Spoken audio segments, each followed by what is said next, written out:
Now, you're somebody, you walk to the party, you knock. Oh, it's Ricky and Erica. How are you, man? How you doing, Erica? How you feeling? Oh my gosh, can I get you a drink? What, guys, what would you like? Anything, just tell me what you like. I got you, come here. Hey babe, can we get a meatloaf? Meatloaf, Ma, put meatloaf for these guys. Different treatment, same party. You walk in, you're ignored. You walk in, everyone stops. I remember I used to go to this WAMU, minus $49,000 in the bank. I'd go to this WAMU. Here's how the teller was. Yes, I'd like to make a $200 deposit. Can you please fill out the slip? We're really busy today. Just fill out the slip. You're good. Good? Okay. Next. So I said, okay, I don't like the way she looked at me. Then said, I wonder how she's going to treat me when I got $50,000 in the bank and I'm depositing 10 grand. I want to have $1 million account and deposit a couple $100,000, see how you treat me. Next. Oh, Mr. Red David. How are you, Mr. Red David? Oh my gosh, no, you don't stand in line. Mr. Red David doesn't stand in line, excuse me. Can we get him some sparkling? You like sparkling? You told me sparkling water. How's everything? How you doing? Can we help you out with anything? Mr. Bed David? Mr. Bed David? So I went to the WAMU place on Ventura who treated me like crap.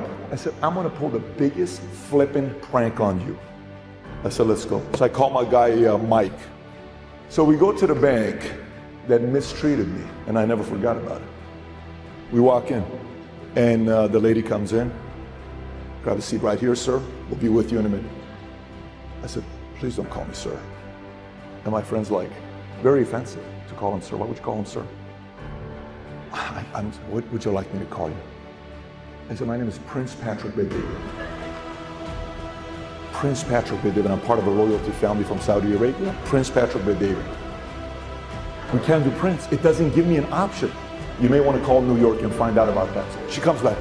I got good news. I called New York. They've approved the drop down. It's officially going to have your title, Prince Patrick Bed David. I said, thank you so much. The credit card, the check card, everything shows up. Prince Patrick Bed David. I have it till today, by the way, right? So we leave. Thank you, Prince. So we walk out. Every week we would go eat at that burrito place. I'd go in and you would see that everybody would be shaken up. Oh, Prince Bed David, how are you? I said, you forgot I used to take my deposit and it was only $400. And you're going to call me Prince for the rest of your life. I'm not going to forget this. So now, what is the moral of the story? What kind of respect you want when you walk in? Do you think about that? That Thanksgiving party you go to and you get ignored? What are you pissed off for? You haven't earned that kind of respect yet. People should respect each other. Yes, but there's levels to respect. People come to me and they say, Pat, man, when you look at Vargas, why do you look at him the way you do? Why don't you look at us that way? I said, they've earned that look. You have not. You want that kind of look? You got to change your results. Let me paint a picture to you. The levels of respect also happen with parenting and kids. There's not a kid that doesn't love their parents, but there's levels to parenting. There's kids who look at their parents this way. My dad's my hero. I won't be like my dad when I grow up. And they look up at their parents. And it's such a priceless feeling, but you can't buy that and force your kids to respect you. And one day you're gonna say the smallest thing, they're gonna snap at you. Your life is not all about money. They're gonna say, Mom, I am so sick and tired of your bullshit. You watch novellas every freaking day. You complain about every single person. I watched you over and over again acting like a victim.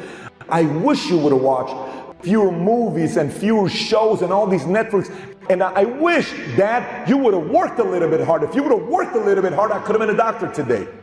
Every day you came home at 5 o'clock, you sat on the bench, you got your remote, you changed your channels, you had a beer, 6-1, you were drunk, then you went to sleep. You didn't even play with us. All you cared about was the Lakers.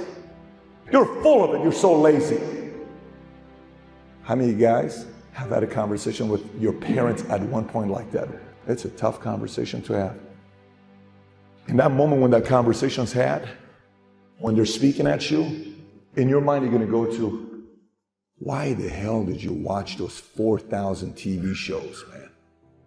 Why the hell did you hang out with that cousin of yours that complained all the damn time? Every day you came home, every single one of your bosses, you blamed all of them. In that moment, your spirit's gonna age 10 years. It's gonna hurt a lot.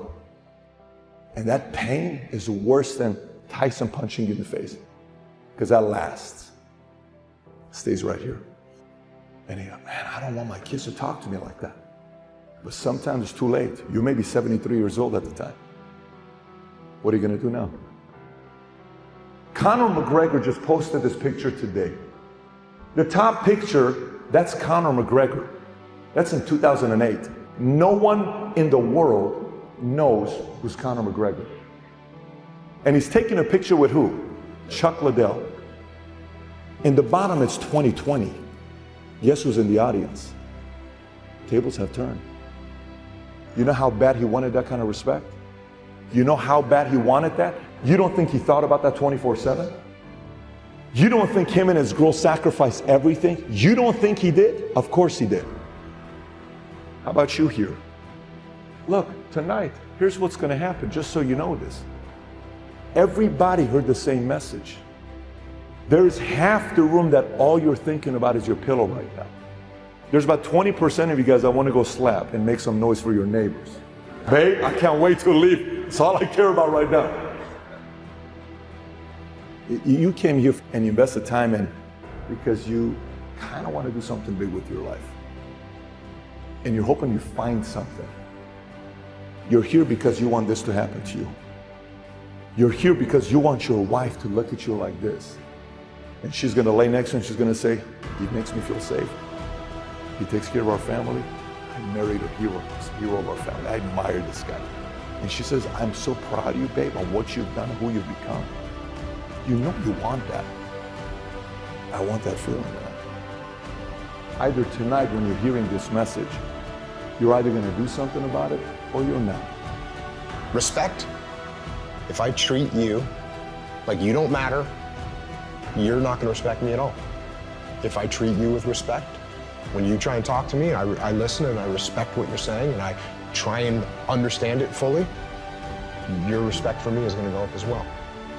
I've learned that being a great listener is easier than being a great talker. And people's favorite topic, number one, remember this, people's favorite topic is themselves. They love to talk about themselves. And one of the reasons they like me so much is I don't talk about myself. I love to talk about them. I love to ask questions about them. And when we're done, they really, really like me and they know nothing about me. The way I look at life, I already know about me. I think being a great listener has lots of benefits. One, people will like you more. Two, you're going to learn more. Three, it takes the pressure off you.